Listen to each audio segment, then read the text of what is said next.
in today's world. I don't need you to tell me how to get it done. I need you to support me in the doing of it. That's what I need. And therefore, I need to trust you. So trust is kind of like the currency of the age. Wow, how can I trust you? Well, you demonstrate integrity and character and honesty and empathy. Okay, now I trust you, so help me do this. Insurance dudes are on a mission to escape being handcuffed by our agencies. How? By uncovering the secrets to creating a predictable, consistent, and profitable agency sales machine. I am Craig Pretzinger. I am Jason Feldman. We are agents. We are insurance dudes. What happens if somebody clearly, like you lay that out there and they're just like, whatever, they're not buying into this? Yep. So the answer to that is, you think of an hourglass. So you take an hourglass and you flip it over, a bunch of the sand just goes and it drops right down. Right. Some of it just kind of takes its time. It's on its way down. And some of it just hangs around on the side. It takes like forever. Yeah. But ultimately it gets there. What you have to decide is this person who's obviously not sort of an early adopter and just flows right down, are they just having to wrap their head around what this is all about? I don't quite get it. I'll get there if you give me time. Or are they just culturally not aligned with you? And so my advice is, give it time, be patient. Everybody's different. Help people to see what it is that you see and stay with them. But at the end of the day, if they're clearly not on board, I say, look, I appreciate the fact that you don't have the same point of view about people as I do, and I respect that. So unfortunately, you're going to have to go find an organization that aligns with your culture instead of this one. That's okay. That's not a judgment.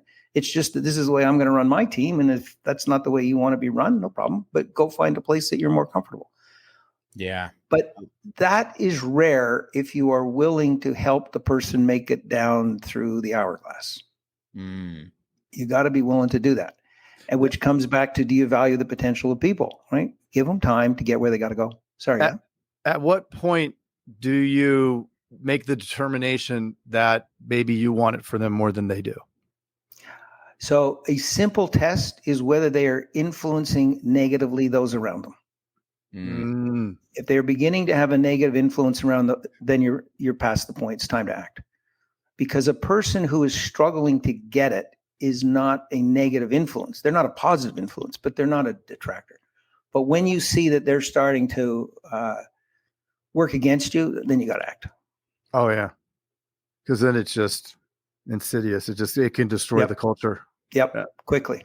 And you lose the respect of your team because they're saying, why is he letting that guy get away with that? That just doesn't make sense to me. And then your whole credibility's down. So you have to manage that. So in this world, what can happen a lot is it's challenging to find the folks that are going to perform at the level that we need to be successful, because the margins are small on the P&C side. And then when you get a really, really, like I've done this a couple times where you have somebody really, really strong, but they affect the rest of the team. And Jason's had it too. And I think a lot of people listening probably have stuck with that person way too long because of hey, I'm getting a lot of production here, double everybody else. But at the end of the day, they wreck everything. Absolutely. Yeah. And it's a tough decision for a leader to make. That's one of the classics, They're high productivity, but we're bad for the culture. But at the end of the day, the impact that they have is far greater far greater than you realize. Yeah. Now, again, if you're a great leader, you're not like an idiot. You think, okay, this person is definitely not a good cultural fit, so I'm going to have to act on them.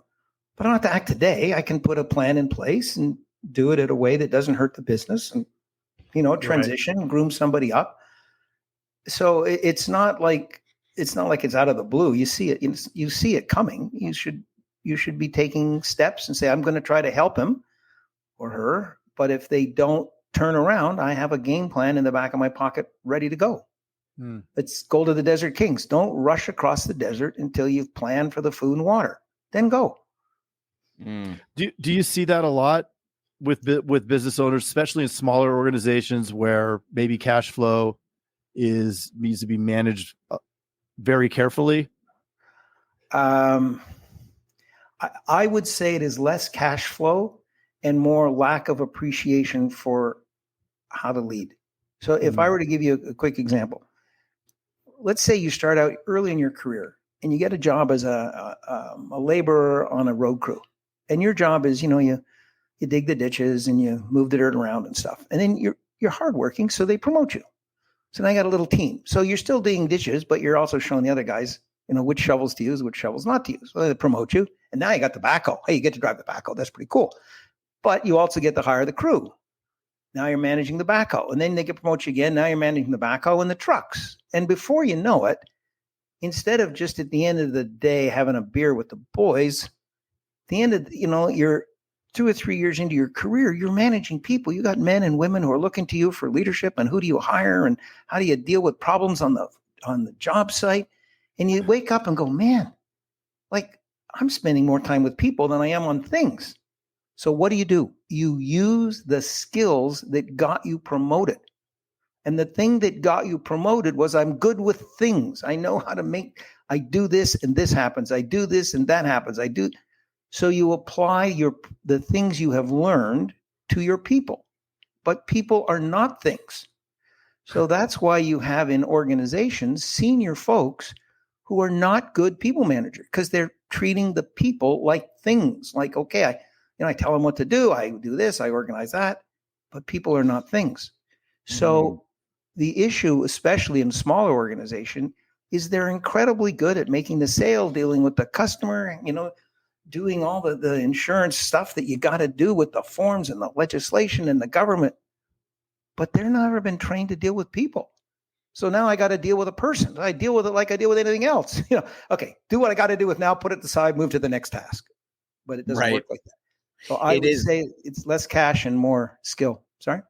I was going to say, just even like my journey, and I think that this is the way most people get into this business, but what gets you from being a good or just an employee into a business owner and then becoming like a somewhat good business owner is like a lot of sweat equity, a lot of that working. And then when you get to that point that you need to put somebody there, a lot of us aren't that great and you're trying to make it work. And the next thing you know, you're right. Like you're treating people like things, because it's like, okay, I'm working on all these pieces and it's got to work to make the thing cash flow. And it's like, well, why don't they understand? Because you see the money, you see the time, you're getting home late from work because, and not spending time with your family. So you have that pressure. So there's all these like internal pressures that no one gets to see. And then you like put those pressures on the people. And it's like, sure, it's crazy, because when you do kind of take more of a inward approach and you start working on yourself, the things that you're talking about, like working on yourself and communication with people, you start relieving that tension and everything starts working out a lot better, all because of it. But it's hard to see that. Well, yeah, it's very hard to see it. And if you are a small business owner and you have never seen great leadership, and I share what I'm just sharing with you, they think you're from Mars. What are you talking about? I don't even know. I don't know what you're talking about, because they have no vision for what it can be. In their mind, if I need to do more work, I run the backhoe for another 4 hours. If I need more work, I tell you to work harder. It's the same thing. You're a backhoe. They do not understand. And one of the most difficult things is to get a senior person who has not actually thought this through or had the skills to wake up and realize that actually people are their greatest asset. Everybody knows that, but they don't act that way. They don't think that way. They don't perform that way. They don't behave that way. They treat people like things. And so I have a problem, change the person. No, you have a problem, make the person better. I don't know how to do that, so I'll just change him. So you never get past mediocrity, because great people don't come like off the assembly line. They're groomed, they're trained, they're coached, they're guided, they're helped. And where does all that come from? Your boss. Well, if your boss doesn't do that, you're never going to have anything more than an organization of competent but relatively mediocre people, because they're not being challenged to be brilliant, because you're not challenging yourself to be brilliant. Yeah. And It speaks to the importance of having mentors, of coaching your team, of being that person for them, and as the leader of also learning, right? Because a lot of times, like you said, we go in not knowing how to do any of that. Maybe we're really good at the job, but we're no longer doing the job. Now we're teaching other people how to do the job, because Exactly. that's leverage, right? Like, we're not going to ever have business leverage if they're not doing the job. So now it's like, our job is to get good at showing them how to do the job. Exactly. Which comes right back full circle. How do you do that? The only way to do it is show them a mirror of their current behavior and the consequences. I can tell you forever, but they will not listen to me. But if I put them through an experience and they conclude for themselves, they go, oh, that's right. That's what I do. And that's the outcome. I could do it better. Show me how. So without that experience, it's just a lecture, and they wait for you to get out of their office so they can get back to their paperwork. Oh, it's very difficult to break cognitive dissonance. Yes, exactly. So they're like, already, this is the way I mean, all of us have had those epiphanies where you're like, holy shit, I do that. It's crazy. So it's crazy too that you're talking about, like, changing somebody that's in your organization that is not performing optimally. Like, we have two decisions. One is we can just bark orders, throw a bunch of consequences out there, which is, it's the area that we tend to lean to because we're irritated, we're upset, and all this other stuff. But everything that you spoke to is going the absolute opposite of that. And it's encouraging, it's helping, it's, pushing ahead, creating a better situation, everything that's the opposite of our. It's valuing the potential within every human being. I had an interesting story. I was in a room once many years ago, and the chairman of the board of a huge company was talking. And he was talking about the importance of people. And a lady put her hand up, and it was a tech company. And she stood up and said, "Excuse me, may I just make a comment, sir?" And he said, "Sure." She said, "I have a PhD in nuclear physics. I work in a rocket propulsion lab. I am a rocket scientist. And I will tell you, I am now in leadership, and it is way harder than being a rocket scientist." And she got a standing ovation, because people think leadership is just something you do. But this lady, the phrase, well, it's not rocket science. She said, you know what? Being a leader is the hardest thing I have ever done. And she is right. But if you don't understand that, you treat it as if it's something you can just do in your spare time. Well, we all speak, so I'm a good communicator. We all listen, so I listen really well. Yeah, what's wrong with that? The problem is you don't get 80% greater value out of your workforce. That's the problem with that. Right. Yeah. So would you say empathy is one of the most important skills of being a good leader? Yes. I'm not sure I'd call it a skill. I think it's an attitude, but it's certainly one of the most important attitudes to have.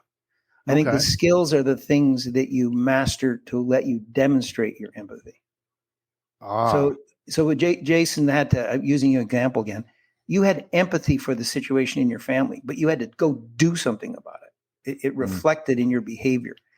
So I think there's things like empathy. I think there's things like integrity that drive you to a behavior. You need to learn the behaviors, but if you don't have those core things at the beginning, it's a lot harder.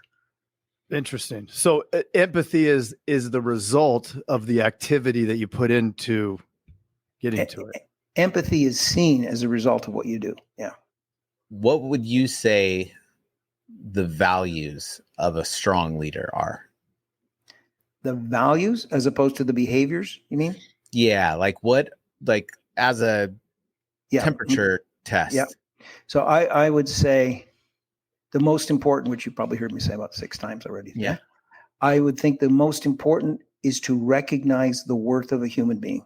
There's a lot of talk today about diversity, equity, and inclusion training, and we do it. But really at the heart is, do you respect the other person? So respect for a human being is an important value, which valuing what they can bring is an important value. I think one of the most important things is what I would consider character, which is missing in today's world, like in spades. If I say something, you can rely on it. It's true. It's not something that I just say. It's if I promise to deliver, I will deliver. If I commit to something, you can rely on it. Accountability, those types of things. But those are aspects in my mind of character. And I believe that today's workforce is looking for those kinds of things in their leaders far more than tell me what to do and tell me how to do it. They're smart. Today's world, okay, just tell me what to do. I got it. But Yeah. I need you to demonstrate character, honesty, integrity, worth, the sense that I'm important, the sense that family is important, the sense that our community and our society is important, which, many years ago, we tried to teach that into organizations and they just forget that. Today, those are far more interesting. People are interested in that because they're realizing that human beings are, especially in the North American workforce, human beings are looking for that kind of leadership because you can figure out how to get it done so efficiently in today's world. I don't need you to tell me how to get it done. I need you to support me in the doing of it. That's what I need. And therefore, I need to trust you. So trust is kind of like the currency of the age. Wow, how can I trust you? Well, you demonstrate integrity and character and honesty and empathy. Okay, now I trust you. So help me do this. Yeah. And then I will literally. And the guy I worked for the last career before I went to this one, he was phenomenal. We would do anything for him. I mean, not immoral or anything, but because we trusted him because he cared for us. Now, he was ruthless and he was a tough businessman. But because he cared, you'd say, okay, I feel safe to go out on the limb and do the best I can. I'm not going to get my knuckles wrapped if I mess up. You're there to help me fix it. But, you're going to tell me to fix it. That's fair. So I come back to all of those values that you've asked about are manifested in the team member saying, I trust my leader. I trust you. And if you have trust, you can lead people a long, long, long ways. I remember I was in a situation once where a leader had to close a factory. And I'm going to bring everybody together and tell them we're going to close the factory in a year and why we have to do it. I said, that's ridiculous. Are you crazy? They're all going to leave. He said, no, I'm going to treat them like adults. They are adults. This is what I know. I know I'm going to close it in a year. So I said, okay, well, on your head be it. He brought them together and he said, here's the situation. Here's why I'm telling you now. Here are the consequences if I don't close the factory. I really hope none of you leave. And if you do, I respect that and we'll give you a fair package, but I need you for the next year. The performance of the factory went up for that year. No way. I know. It was a huge lesson for me. Huge. And I walked away and said, wow, treat people like human beings and adults and maturely, and they will respond accordingly. It was a phenomenal thing for me to see. It was so foreign to me. But I learned, again, from that particular leader, that he treated people with respect. He earned their trust. He didn't hide behind it. He didn't pretend something. He said, no, I can't tell you everything legally, but I can tell you what I can tell you, and I'll tell you. And people said, okay, we got it. And we got that you need us. And when it's over, you'll look after us. Okay, we trust you. Amazing. So those kinds of leaders get the 80% that you guys said you had when you found a great leader. So it's not magic. In other words, we're not talking about something that is abstract and can't be mastered. It begins with being willing to behave that way. You got to be willing, back to your example, Jason, where you were willing to do things that didn't benefit you. You got to be willing to earn the trust of your people, even if it means being more honest and more respectful and more transparent.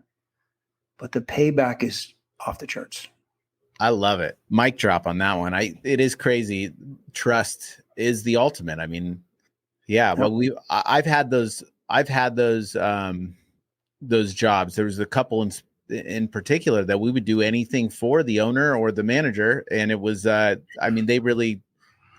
We all trusted them more than anything, and we would do anything for them ethically, of course. And how much easier is that for the owner just to behave as a leader, because they're going to be there, right? Like, you're either going to behave like a leader or don't, and then all that frustration is gone on the back. Absolutely. End, right?